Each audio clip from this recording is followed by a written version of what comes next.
ಹೆಚ್ಚಿಸಿ ಹೆಚ್ಚಿಸಿ ಹೆಚ್ಚಿಸಿ ಹೆಚ್ಚಿಸಿ ಬೇಕೇ ಬೇಕು ಬೇಕೇ ಬೇಕು ಬೇಕೇ ಬೇಕು. ಪ್ರತಿಭಟನೆ ಇವತ್ತೊಂದೇನೆಲ್ಲ ಸರ್, ಸಾಕಷ್ಟು ಪ್ರತಿಭಟನೆ ಮಾಡಿದ್ವಿ. ಪೊಲೀಸ್ ವಯೋಮಿತಿ ಹೆಚ್ಚಿಸಬೇಕಂತ ಹೇಳ್ಬಿಟ್ಟು ಇದು ಮೈಸೂರಲ್ಲಿ ಮಾಡಿದ್ವಿ, ಧಾರವಾಡದಲ್ಲಿ ಮಾಡಿದ್ವಿ. ಮಾನ್ಯ ಗೃಹ ಸಚಿವರು, ಮಾನ್ಯ ಮುಖ್ಯಮಂತ್ರಿಗಳು ಇಲ್ಲಿ ವಯೋಮಿತಿ ಮೀರಾಗಿದೆ. 5 ವರ್ಷ ಆಗಿದೆ, ಯಾವ್ದು ನೋಟಿಫಿಕೇಶನ್ ಆಗಿಲ್ಲ ಪೊಲೀಸ್ ಡಿಪಾರ್ಟ್ಮೆಂಟ್ ಇಂದ. ಸ್ಟೂಡೆಂಟ್ಸ್ ಎಲ್ಲ ಸುಮಾರು 7-8 ವರ್ಷದಿಂದ ಓದ್ತಾ ಇದ್ದಾರೆ. ಕರ್ನಾಟಕದಲ್ಲಿ ಲೋಯೆಸ್ಟ್ ಇರೋದು. ನಾವು ಕರ್ನಾಟಕದಲ್ಲಿ ಬೇರೆ ಸ್ಟೇಟ್ ಕಂಪೇರ್ ಮಾಡಿದ್ರೆ ಕರ್ನಾಟಕದಲ್ಲಿ ಪೊಲೀಸ್ ಬರೀ SC/ST ಗೆ 25 ವರ್ಷ, SC/ST ಗೆ 27 ವರ್ಷ, ಜನರಲ್ ಮೆರಿಟ್ ಗೆ 25 ವರ್ಷ ಇದೆ. ಆದ್ರೆ ನಾವು ಪೊಲೀಸ್ ವಯೋಮಿತಿನ 30 ವರ್ಷ, ಜನರಲ್ ಮೆರಿಟ್ 33 ವರ್ಷ, SC/ST ಗೆ, OBC ಗೆ ಮಾಡ್ಬೇಕು, ವಯೋಮಿತಿ ಹೆಚ್ಚು ಮಾಡ್ಬೇಕಂತ ಹೇಳ್ಬಿಟ್ಟು ಈ ಹಿಂದೆನೂ ಸಾಕಷ್ಟು ಬಾರಿ ಹೋರಾಟ ಮಾಡಿದೀವಿ. ಇವತ್ತು ಪ್ರತಿಭಟನೆ ಮಾಡ್ತಾ ಇದೀವಿ ಫ್ರೀಡಂ ಪಾರ್ಕ್ ಅಲ್ಲಿ. ಈ ಒಂದು ವಯೋಮಿತಿ ಹೆಚ್ಚಿಗೆ ಮಾಡಿಲ್ಲ ಅಂತಂದ್ರೆ ಮಾನ್ಯ ಗೃಹ ಸಚಿವರು ದಯವಿಟ್ಟು ನಾನು ಎಲ್ಲಾ ವಿದ್ಯಾರ್ಥಿಗಳ ಪರವಾಗಿ ಕೇಳ್ಕೊಂತೀನಿ, ನಿಮ್ ಕೈಯಲ್ಲಿ ಆಗಲ್ಲ ಅಂತಂದ್ರೆ ಹೇಳ್ಬಿಡಿ. ಯಾಕೆಂದ್ರೆ 1-2 ಪ್ರತಿಭಟನೆ ಅಲ್ಲ, ಸಾಕಷ್ಟು ಪ್ರತಿಭಟನೆ ಮಾಡ್ತೀವಿ. ನೀವು ಅಡ್ಗೋಡೆ ಮೇಲೆ ದೀಪ ಇಟ್ಟಂಗೆ ಹೇಳಕ್ ಹೋಗ್ಬೇಡಿ. ಈ ಒಂದು ಪೊಲೀಸ್ ವಯೋಮಿತಿ ಹೆಚ್ಚಿಸೋವರೆಗೂ ನಾವು ಪ್ರತಿಭಟನೆ ಮಾಡ್ತಾನೆ ಇರ್ತೀವಿ. ಈ ಹಿಂದೆನೂ ಮಾಡಿದೀವಿ, ಇನ್ನು ಮುಂದೆನೂ ಅಷ್ಟೇ. ಎಲ್ಲಿವರೆಗೂ ನೀವು ಪೊಲೀಸ್ ವಯೋಮಿತಿ ಹೆಚ್ಚಿಸಲ್ವೋ ಅಲ್ಲಿವರೆಗೂ ನಾವು ಪ್ರತಿಭಟನೆ ಮಾಡ್ತಾನೆ ಇರ್ತೀವಿ. ಅದ್ರ ಜೊತೆಗೆ ನಾವೇನಪ್ಪಾ ಅಂತಂದ್ರೆ ಮಾನ್ಯ ಮುಖ್ಯಮಂತ್ರಿಗೂ ನಾವು ಕೇಳ್ಕೊಂಡೇನಪ್ಪಾ ಅಂತಂದ್ರೆ, ನೀವು ಲಾಸ್ಟ್ ಆಪೋಸಿಷನ್ ಲೀಡರ್ ಇರ್ಬೇಕಾದ್ರೆ ನೀವು ಒಂದು ಲೆಟರ್ ಬರ್ದಿರ್ತೀರಾ. 3 ವರ್ಷ ಮುಂಚೆನೆ ನೀವು ಲೆಟರ್ ಬರ್ದಿದ್ದೀರಾ. ಏನಂದ್ರೆ ಪೊಲೀಸ್ ವಯೋಮಿತಿ 30-33 ವರ್ಷ. ಬಿಜೆಪಿ ಸರ್ಕಾರಕ್ಕೆ ನೀವು ಯಾವ ರೀತಿ ರಿಕ್ವೆಸ್ಟ್ ಮಾಡಿದೀರಾ ಅಂತಂದ್ರೆ, ಏನೋ ನೀವೇ ಪೊಲೀಸ್ ಎಕ್ಸಾಮ್ ಬರೀತಾ ಇದ್ದೀರಿ ಅನ್ನೋ ತರ ನೀವು ರಿಕ್ವೆಸ್ಟ್ ಮಾಡಿದೀರಾ. ಆದ್ರೆ ಇವತ್ತು ನೀವು ಸರ್ಕಾರ ಬಂದ್ 2.5 ವರ್ಷ ಆಗ್ತಾ ಇದೆ. ಆದ್ರೆ ಪೊಲೀಸ್ ವಯೋಮಿತಿ ನಿಮ್ ಕೈಯಲ್ಲೇ ಇದೆ. ಒಂದ್ ಮಾತು ಹೇಳಿದ್ರೆ ಏನ್ ಬೇಕಾದ್ರೂ ಚೇಂಜಸ್ ಮಾಡ್ಬೋದು. 30 ಅಲ್ಲ 40 ವರ್ಷಕ್ಕೆ ಬೇಕಾದ್ರೂ ಮಾಡ್ಬೋದು. ನಾವು 40 ವರ್ಷ 50 ವರ್ಷ ಕೇಳ್ತಾ ಇಲ್ಲ. 30 ವರ್ಷ ಜನರಲ್ ಮೆರಿಟ್ ಗೆ, OBC SC/ST ಗೆ 33 ವರ್ಷ ಪೊಲೀಸ್ ವಯೋಮಿತಿ ಹೆಚ್ಚಿಸಿ ಅಂತ ಕೇಳ್ತಾ ಇದೀವಿ. ಇದ್ರ ಜೊತೆ ಸಾಕಷ್ಟು ನೀವು ಟ್ವೀಟ್ ಮಾಡಿದ್ರೆ ಮಾಡ್ತೀನಿ ಅಂತ ಹೇಳ್ಬಿಟ್ಟು ದಯವಿಟ್ಟು ಈ ಕೂಡಲೇ ಪೊಲೀಸ್ ವಯೋಮಿತಿ ಹೆಚ್ಚಿಸಿ. ಇದ್ರ ಜೊತೆ ನಾವು ಇನ್ನೊಂದು ಪ್ರತಿಭಟನೆ ಏನಪ್ಪಾ ಅಂತಂದ್ರೆ, ಅಪೆಕ್ಸ್ ಬ್ಯಾಂಕು ಸುಮಾರು 1.5 ವರ್ಷ ಆಗಿದೆ ನೋಟಿಫಿಕೇಶನ್ ಆಗಿ. 1 ವರ್ಷ ಆಯ್ತು, ನೀವು ಅವ್ರಿಗೆ 8-9 ತಿಂಗಳಾಗಿದೆ ಅಂದ್ರೆ ಫೈನಲ್ ಲಿಸ್ಟ್ ಬಿಟ್ಟು. ಆ ಲಿಸ್ಟ್ ಬಿಟ್ಟಾದ್ಮೇಲೆ ನೀವು ಇಲ್ಲಿವರೆಗೂ ಸಂದರ್ಶನ ಪಟ್ಟಿ ಬಿಟ್ಟು ಅವ್ರನ್ನ ಸಂದರ್ಶನ ಕರೆದಿಲ್ಲ. ಈ ಕೂಡಲೇ ರಿಸಲ್ಟ್ಸ್ ಬಿಟ್ಟು ಅವರಿಗೆ ಸಂದರ್ಶನ ಕರೆದು ಅವರಿಗೆ ಆರ್ಡರ್ ಕಾಪಿ ಕೊಡಿ. ಇನ್ನೇನಾದ್ರೂ ನಾನು ಮಾನ್ಯ ಸಹಕಾರ ಸಚಿವರಾದಂತಹ KN ರಾಜಣ್ಣ ಮತ್ತೆ ಮಾನ್ಯ ಮುಖ್ಯಮಂತ್ರಿಗಳು ಅಪೆಕ್ಸ್ ಬ್ಯಾಂಕ್ ಅವ್ರಿಗೆ ಬರುತ್ತೆ ರಿಲೇಟೆಡ್, ಮತ್ತೆ ಚೇರ್ಮನ್ಗೂ ಅಷ್ಟೇ ಬೆಳ್ಳಿ ಪ್ರಕಾಶ್ ಸರ್ಗೆ ನಾನು ಮನವಿ ಮಾಡ್ಕೊಂಡದೇನಪ್ಪಾ ಅಂತಂದ್ರೆ, ಇವತ್ತು ನಾವು ರಿಕ್ವೆಸ್ಟ್ ಮಾಡ್ತಾ ಇದೀವಿ, ಮನವಿ ಮಾಡ್ತಾ ಇದೀವಿ. ಮುಂದೊಂದ್ ದಿನ ನಾವು 15 ದಿನ ಗಡುವು ಕೊಡ್ತಾ ಇದೀವಿ. 15 ದಿನ ಆದ್ಮೇಲೆ ಎಲ್ಲಾ ವಿದ್ಯಾರ್ಥಿಗಳನ್ನ ಮತ್ತೆ ಎಲ್ಲಾ ಸಂಘಟನೆಗಳನ್ನ ಕರ್ಕೊಂಡು ಅಪೆಕ್ಸ್ ಬ್ಯಾಂಕ್ ನ ಮುತ್ತಿಗೆ ಹಾಕ್ತಿವಿ. ಮತ್ತೆ ಅನಿರ್ದಿಷ್ಟಾವಧಿ ಹೋರಾಟ ಮಾಡ್ಬೇಕಾಗುತ್ತೆ. ಆ ಒಂದು 93 ಪೋಸ್ಟ್ ನೀವು ರೆಕ್ರೂಟ್ಮೆಂಟ್ ಮಾಡ್ಕೊಳಕ್ ಆಗಲ್ಲ ಅಂತಂದ್ರೆ ನೀವು ಈ ಕೂಡಲೇ ರಿಸೈನ್ ಮಾಡಬಹುದು.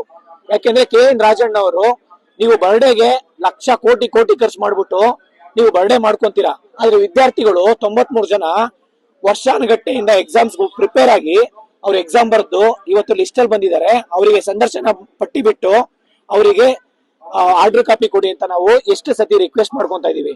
ನೀವು ಇದೇ ರೀತಿ ಮಾಡೋದಾದ್ರೆ ದಯವಿಟ್ಟು ನಿಮಗೆ ಆ ಏಜಿಗೆ ಈ ತರ ನಡ್ಕೊಳೋದು ನಿಜವಾಗ್ಲೂ ನಿಮಗೆ ಘನತೆ ಬರಲ್ಲ. ದಯವಿಟ್ಟು ಈ ಕೂಡಲೇ ಲಿಸ್ಟ್ ಬಿಟ್ಟು, ಇಲ್ಲ ಅಂತಂದ್ರೆ ನೀವು ರಾಜೀನಾಮೆ ಕೊಟ್ಬಿಡಿ, ರಿಸೈನ್ ಮಾಡಿ, ಬೇರೆ ಯಾರಾದ್ರೂ ಬಂದವರು ತಗೊಂತಾರೆ. ಬೆಳ್ಳಿ ಪ್ರಕಾಶ್ ನೀವು ಚೇರ್ಮನ್ ಇದೀರಾ, ನೀವು ಅದನ್ನ ಚೇರ್ಮನ್ ಯಾವ ರೀತಿ ಇರ್ಬೇಕಂತಾನೆ ಗೊತ್ತಾಗ್ತಾ ಇಲ್ಲ ನಿಮ್ಗೆ. ರೈಟ್ಸ್ ಅಂಡ್ ಡ್ಯೂಟೀಸ್ ಗೊತ್ತಿಲ್ಲ ಅಂತಂದ್ರೆ ನಿಮ್ಗೆ ಯಾವಾಗ ಏನ್ ನಡ್ಕೊಬೇಕು ಅಂತ ಹೇಳ್ಬಿಟ್ಟು ನೀವು ಆ ಸ್ಥಾನದಲ್ಲಿ ಏನಕ್ಕೆ ಕುತ್ಕೊಂಡಿದೀರಾ? ಬರೀ ದುಡ್ಡು ಮಾಡ್ಕೊಳೋದಕ್ಕ? 93 ಜನ ಪೋಸ್ಟ್, 93 ಫ್ಯಾಮಿಲಿ ಕಾಯ್ತಾ ಇದಾರೆ.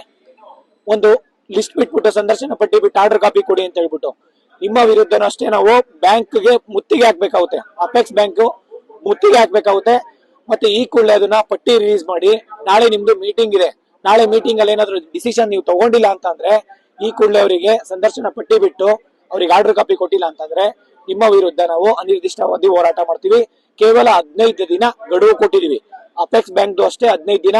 ಇವನ್ ಮಾನ್ಯ ಗೃಹ ಸಚಿವರು ಪರಮೇಶ್ವರ್ ಸರ್ಗೂ ಅಷ್ಟೇ ಏಜ್ ರಿಲ್ಯಾಕ್ಸೇಷನ್ ಗೆ ಒಂದು 15 ದಿನ ಟೈಮ್ ಕೊಟ್ಟಿರ್ತೀವಿ. ಇಲ್ಲ ಅಂತಂದ್ರೆ ರಾಜ್ಯಾದ್ಯಂತ ಪ್ರತಿಭಟನೆ ಮಾಡ್ತೀವಿ, ಮತ್ತೆ ಅನಿರ್ದಿಷ್ಟಾವಧಿ ಹೋರಾಟ ಮಾಡ್ಬೇಕಾಗುತ್ತೆ. ಈ ಒಂದು ಎಚ್ಚರಿಕೆ ಕೊಟ್ಟು ನಾವು ಮಾನ್ಯ ಸರ್ಕಾರಕ್ಕೆ ನಾವು ಮನವಿ ಮಾಡ್ಕೊಂತೀನಿ. ನೀವು ವಿರೋಧ ಪಕ್ಷದಲ್ಲಿದ್ದಾಗ ಇದೇ ಫ್ರೀಡಂ ಪಾರ್ಕ್ ಅಲ್ಲಿ ಹೋರಾಟ ಮಾಡಿದಂತ ಸಮಯದಲ್ಲಿ ನಮ್ ಸರ್ಕಾರ ಬಂದ್ರೆ ಪೊಲೀಸ್ ಕಾನ್ಸ್ಟೇಬಲ್ ವಯೋಮಿತಿಯನ್ನ ಸಾಮಾನ್ಯ ವರ್ಗಕ್ಕೆ 30 ವರ್ಷ, SC/ST OBCಗೆ 33 ವರ್ಷ ಮಾಡ್ತೀವಿ ಅಂತ ಹೇಳಿ ಬರ್ಕೊಟ್ಟಿದ್ರ ಖುದ್ದಾಗೆ. ಅದಾದ ನಂತರ ನಿಮ್ ಸರ್ಕಾರ ಬಂದು 2.5 ವರ್ಷ ಆಗೈತೆ. 2.5 ವರ್ಷದಿಂದ ನಾವು ಕಂಟಿನ್ಯೂ ಆಗಿ ನಿಮ್ ಹತ್ರ ಬಂದು ಬೇಡ್ಕೋತಾ ಇದೀವಿ. ಮತ್ತೆ ತುಂಬಾ ಹೋರಾಟಗಳು ಕೂಡ ಮಾಡಿದೀವಿ. ಮತ್ತೆ ಮಾನ್ಯ ಮುಖ್ಯಮಂತ್ರಿಗಳು ಇದೇ ಸೆಪ್ಟೆಂಬರ್ 2024 18ನೇ ತಾರೀಕು ಮೈಸೂರಲ್ಲಿ ಮಾಧ್ಯಮದ ಮುಖಾಂತರ ಮತ್ತೆ ಟ್ವಿಟರ್ ಮುಖಾಂತರ ನಾನು ಪೊಲೀಸ್ ಕಾನ್ಸ್ಟೇಬಲ್ ವಯೋಮಿತಿಯನ್ನು 33 ಮತ್ತೆ 30 ವರ್ಷಕ್ಕೆ ಹೆಚ್ಚಿಗೆ ಮಾಡ್ತೀನಿ ಅಂತ ಹೇಳಿ ಟ್ವೀಟ್ ಮಾಡಿ 1 ವರ್ಷ ಆಗಿ ಬಂತು. ಇನ್ನೇನು ಯಾವುದೇ ನೀವು ನಿರ್ಧಾರ ಮಾಡಿಲ್ಲ. ಇನ್ನು ಮುಂದೆ ಈಗ ಒಳ ಮೀಸಲಾತಿ ಅಂತ ಇಟ್ಕೊಂಡು ಎಷ್ಟು ದಿನ ಹಿಂಗೆ ಆಡಿಸ್ತಾ ಇದ್ದೀರಾ. ಮತ್ತೆ ನಿಮ್ದು ಇನ್ನು 2 ವರ್ಷ ಸರ್ಕಾರ ಇದೆ. ನೀವು ಇದೇ ರೀತಿ ತಳ್ಕೋದ್ರೆ ಬಡತನದ ಮಕ್ಕಳು ಏನ್ ಮಾಡ್ಬೇಕು? ಈ ಪೊಲೀಸ್ ಕಾನ್ಸ್ಟೇಬಲ್ ವೈಮಿತಿಯನ್ನ ನೀವಿನ್ನು 15 ದಿನದ ಒಳಗಡೆ ನಾಳೆ ಕ್ಯಾಬಿನೆಟ್ ಇರುತ್ತೆ. ಆ ಕ್ಯಾಬಿನೆಟ್ ಅಲ್ಲಿ ನೀವು ಚರ್ಚೆ ಮಾಡಿ ಈ ಪೊಲೀಸ್ ಕಾನ್ಸ್ಟೇಬಲ್ ವೈಮಿತಿಯನ್ನು ಹೆಚ್ಚಿಸಿಲ್ಲ ಅಂದ್ರೆ ನಿಮ್ಮ ಮೈಸೂರಿನಲ್ಲಿ ಮಾನ್ಯ ಮುಖ್ಯಮಂತ್ರಿಗಳ ಸಿದ್ದರಾಮಯ್ಯ ಮನೆ ಏನಿದೆ ಅಲ್ಲಿಗೆ ಮುಂದೆ ಇನ್ನು 15 ದಿನದೊಳಗಡೆ ಮುತ್ತಿಗೆ ಹಾಕುವಂತ ಪರಿಸ್ಥಿತಿನೂ ಕೂಡ ಬರ್ಬೋದು. ಹೇಳಕ್ಕಾಗಲ್ಲ. ಯಾಕೆಂದ್ರೆ ವಿದ್ಯಾರ್ಥಿಗಳ ಕಷ್ಟ ನೋವು ಏನು ಅಂತ ಪ್ರತಿಯೊಂದು ಲೈಬ್ರರಿಗಳಲ್ಲಿ ಹಗಲು ರಾತ್ರಿ ಕಷ್ಟಪಟ್ಟು ಓದ್ತಾರೆ. ಉದಾಹರಣೆಗೆ ಹೇಳ್ಬೇಕು ಅಂದ್ರೆ ಕ್ಯಾಟ್ರಿಂಗ್ ಮಾಡ್ತಾ ಇದಾರೆ. BA BCom MCom ಎಲ್ಲ ಗ್ರಾಜುಯೇಟ್ ಮಾಡಿ ನೀವು ಆರಾಮಾಗಿ ನಿಮ್ಮ ಮಕ್ಕಳು ಶ್ರೀಮಂತರು ಆಗಿ ದೊಡ್ಡ ದೊಡ್ಡ ಐಫೈ ಹೋಟ್ಲು ಅಲ್ಲಿ ಇಲ್ಲಿ ಚೆನ್ನಾಗಿ ತಿನ್ಕೊಂಡು ಚೆನ್ನಾಗಿದ್ದೀರಾ. ಬಡತನದ ಮಕ್ಕಳು ನಾವು ಓಟ್ ಹಾಕಿ ಗೆಲ್ಸ್ಬಿಟ್ಟು ಒಬ್ರು ಜನಪ್ರತಿನಿಧಿಯಾಗಿ ಬಡವರ ಕಷ್ಟ ಕೇಳಲಿಲ್ಲ, ಅಭ್ಯರ್ಥಿಗಳ ಕಷ್ಟ ಕೇಳಲಿಲ್ಲ ಅಂದ್ರೆ ಕಾಂಗ್ರೆಸ್ ಈಗ ಕೇಂದ್ರದಲ್ಲಿ ಬಿಜೆಪಿ ಸರ್ಕಾರ ಎಷ್ಟಿದೆ ಯಾವ ರೀತಿ ಇದೆ ಅದೇ ರೀತಿ ಕಾಂಗ್ರೆಸ್ ಇಲ್ಲಿ ಬರ್ತಿದೆ. ಕಾಂಗ್ರೆಸ್ ಮುಂದೆ ಯಾವ ರೀತಿ ಈಗ ಕೇಂದ್ರದ ಎಲ್ಲಾ ಕಡೆ ಬಿಜೆಪಿ ಇದೆ ಅದೇ ರೀತಿ ಮುಂದೆ ಒಂದಿನ ಆಗ್ತದೆ. ಇನ್ ಜಾಸ್ತಿ ದಿನ ಬೇಡ. ನೀವು ಈಗ ನೋಟಿಫಿಕೇಶನ್ ವಿತಿನ್ 2 months ಅಲ್ಲಿ ಒಳ ಮೀಸಲಾತಿನ ಜಾರಿಗೆ ತಂದಿ ಮಾಡ್ಲಿಲ್ಲ ಅಂದ್ರೆ ಮುಂದೆ ಬೇರೆ ಪರಿಣಾಮನೇ ಬೇರೆ ಇರುತ್ತೆ. ಮತ್ತೆ AICC ಅಧ್ಯಕ್ಷರು ಮಲ್ಲಿಕಾರ್ಜುನ್ ಖರ್ಗೆ ಸರ್ 7 ಕೋಟಿ ಕರ್ನಾಟಕದ ಅಭ್ಯರ್ಥಿಗಳು ಇರ್ಬೋದು, ಜನಸಂಖ್ಯೆ ಇದೆ. ಅದರಲ್ಲಿ 1 ಕೋಟಿ ಜನಸಂಖ್ಯೆ ಇಟ್ಕೊಂಡು ನೀವು 6 ಕೋಟಿ ಜನಕ್ಕೆ ಮೋಸ ಮಾಡ್ತಾ ಇದೀರಿ ಅಂತ AICC ಅಧ್ಯಕ್ಷರು ಮಲ್ಲಿಕಾರ್ಜುನ್ ಖರ್ಗೆ ಸಾಹೇಬರು ಕೂಡ ಈಗ ಮೊನ್ನೆ ಯಾದಗಿರಿಯಲ್ಲಿ ಒಂದು ಸಭೆ ನಡೆದಿರ್ಬೇಕಾದ್ರೆ ಆ ಸಭೆಯಲ್ಲೂ ಕೂಡ ಹೇಳಿದ್ದಾರೆ. ಇದನ್ನ ಆದಷ್ಟು ಬೇಗ ಇನ್ನು 15 ದಿನದಲ್ಲಿ ಪೊಲೀಸ್ ಕಾನ್ಸ್ಟೇಬಲ್ ವಯೋಮಿತಿಯನ್ನ ಹೋಮ್ ಮಿನಿಸ್ಟ್ರು ಮತ್ತೆ ಮಾನ್ಯ ಮುಖ್ಯಮಂತ್ರಿಗಳು ಇದನ್ನ ಜಾರಿ ಮಾಡಲಿಲ್ಲ ಅಂದ್ರೆ ರಾಜೀನಾಮೆ ಕೊಡಗಂಟು ನಾವು ಗೃಹ ಸಚಿವರನ್ನ ಬಿಡಲ್ಲ. ಇದಂತೂ ಪ್ರತಿ ಜಿಲ್ಲೆಗೂ ಮಾಡ್ತೀವಿ. ದಯವಿಟ್ಟು ಆದಷ್ಟು ಬೇಗ ನಾವೆಲ್ಲರೂ ಕೂಡ ಕೈ ಮುಗಿ ಕೇಳ್ತಾ ಇದೀವಿ.